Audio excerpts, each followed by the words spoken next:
رمضان أول جائزة: من صام رمضان إيمانا واحتسابا غفر له ما تقدم من ذنبه. وكمان الصيام بيشفع لصاحبه يوم القيامة. الصلوات الخمس والجمعة إلى الجمعة ورمضان إلى رمضان مكفرات لما بينهن إذا ما اجتنبت الكبائر. اللهم ابعدنا عن كبائر الذنوب يا رب العالمين. وكمان في باب في الجنة اسمه باب الريان لا يدخله إلا الصائمون. وفي رمضان يزداد رزق المؤمنين، وللصائم دعوة عند فطره لا ترد، والفريضة في رمضان ب70 فريضة فيما سواه.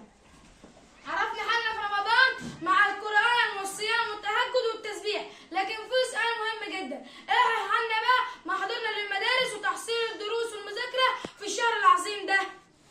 أقول لك أنا بقى على عكس كل التوقعات، الصيام بيساعد على زيادة التركيز، وده بسبب تقليل مستويات السكر في الدم، وده بيساعد على امتصاص الطاقة بشكل أكثر فاعلية. ولكن ده بشرط عدم الإفراط في تناول الطعام بعد الفطار أو تناول أطعمة غير صحية، لأن ده هو السبب في الخمول وعدم التركيز. ولو عملنا نظام غذائي متوازن خلال الفطور والسحور، ده هيعمل على تعزيز القدرة الذهنية خلال فترة الصيام، وهتحس براحة ونشاط في حضور المدرسة وتحصيل الدروس، وكمان هتلاقي طاقة تفرغها في الأنشطة المدرسية المختلفة. وهنقول لك كلنا رمضانك أحلى مع كابتن شوقي. ربنا يعيننا جميعا على طاعته في شهر رمضان، وأن يشفع فينا الصيام والقرآن، وأن يعتق رقابنا من النيران. وكل عام وأنتم جميعا بألف خير.